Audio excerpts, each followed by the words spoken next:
Good morning and welcome back to the farm. It's a beautiful fall morning here on the farm. And today I'm giving you guys a full walk around of the property. We've got a lot of changes here already and a ton more to come. So I want to keep you guys updated. Come along.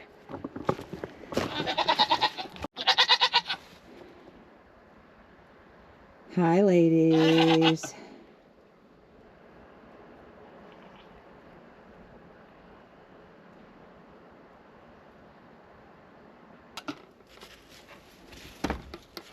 Hi, ladies.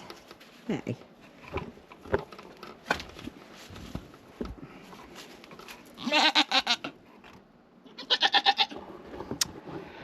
So the question that we're being asked now is Luna pregnant?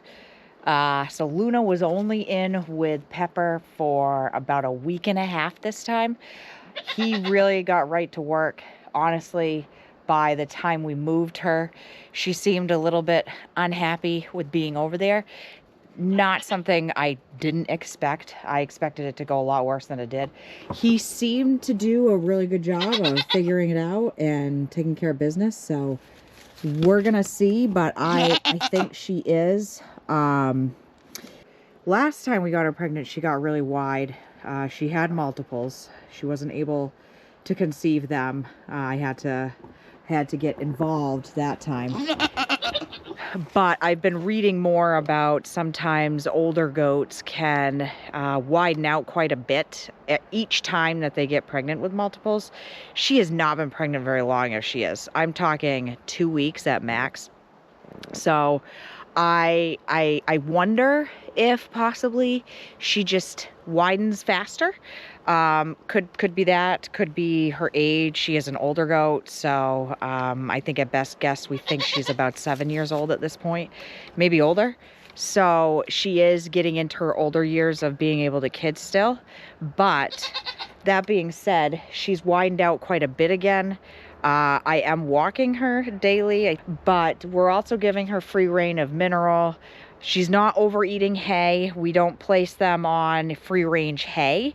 We actually monitor and we feed them specific amounts. So I'm not 100% sure if it's just how her body does it.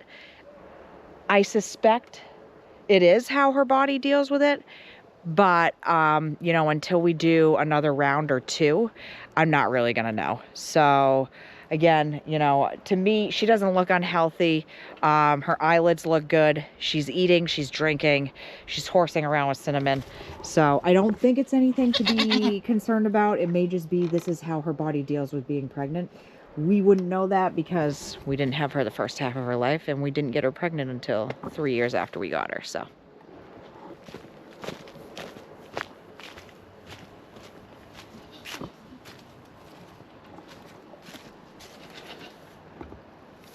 Hey, buddy. Hey.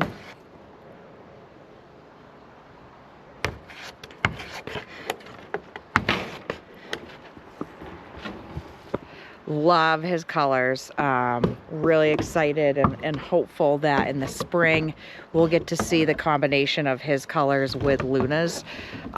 He looks exactly like his dad, and his dad had beautiful colors. So just really excited to see what they turn out for babies. Hopefully this year we have a success, and hopefully I don't have to get as involved. I'm hoping that now that we've gone through the process once with Luna, she's kind of understanding what it means. But we'll see. It's all part of farming, so.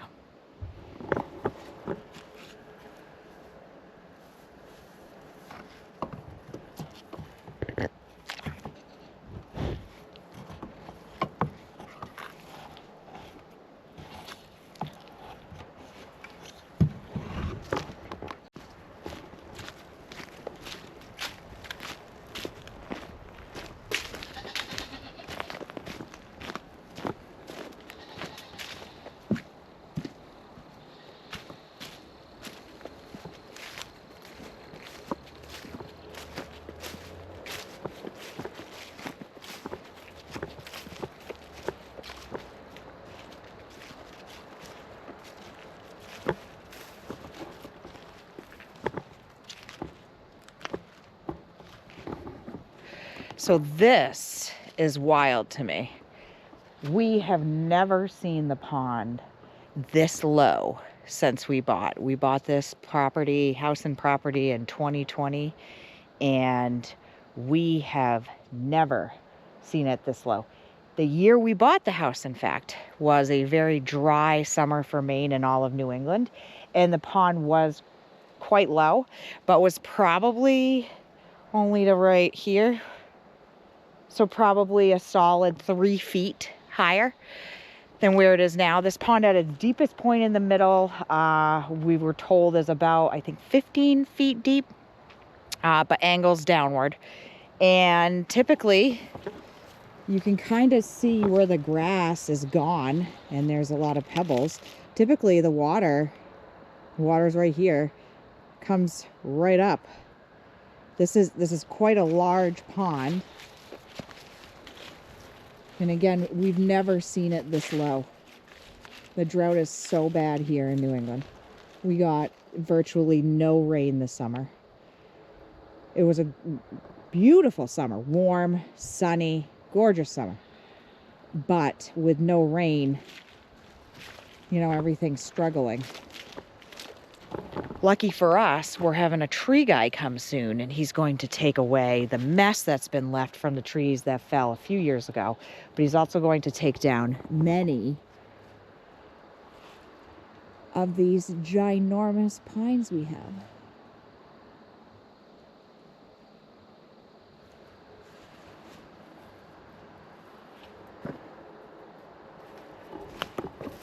So fingers crossed there, but the drought.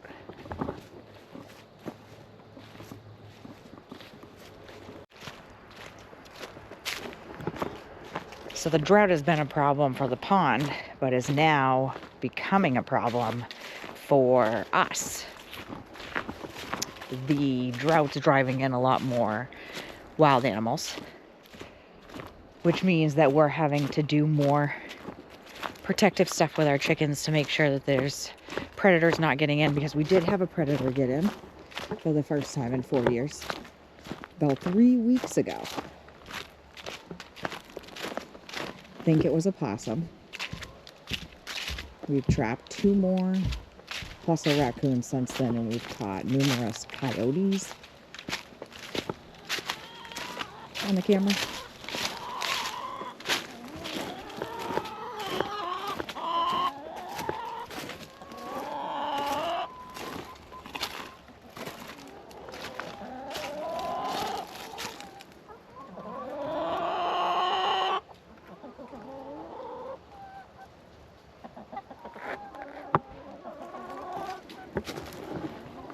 Ended up getting 1 Jersey Giant, all black Jersey Giant, so we now have 2 of those left from what we started with this spring. Could have been a lot worse. In the summer, we generally keep the doors open to the runs going from, or the ramps going from the coop into their run area, enclosed and covered run area, because we buried the line, so everything's buried pretty deep. But over time, all the rainfall, everything's kind of eroded away. They dig, if you can see that, they dig kind of trenches along it as well. And then we had, and we've had animals kind of traveling here, which is the coop, the run's right here, and they've been kind of going in and through these rocks.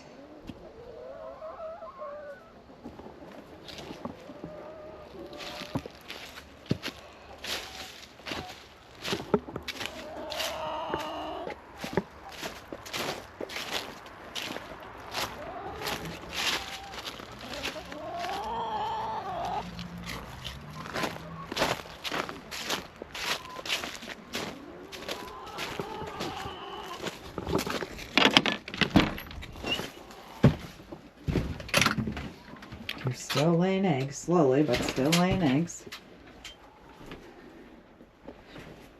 Even though they might be traumatized from being attacked.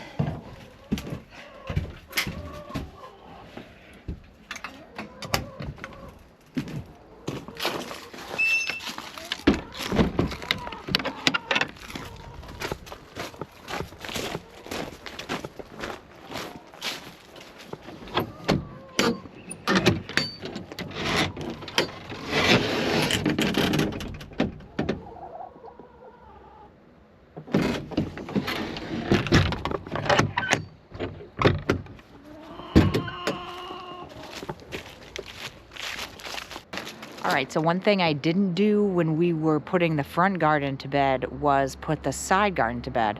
We need to pull up the mats, pull out all the metal, and I don't think we're gonna pull out the sunflowers. I think we'll wait till we rototill that because we are gonna have to treat the soil on that side due to the white fly infestation that we had.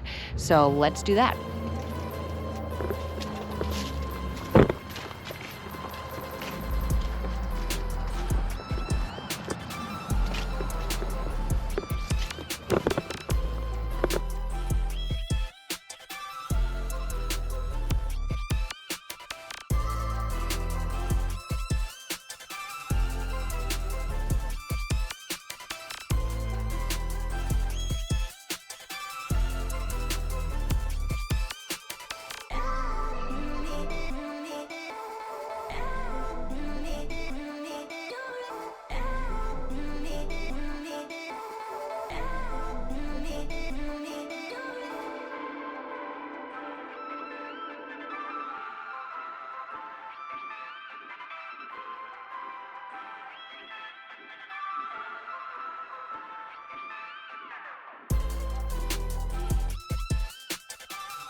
That's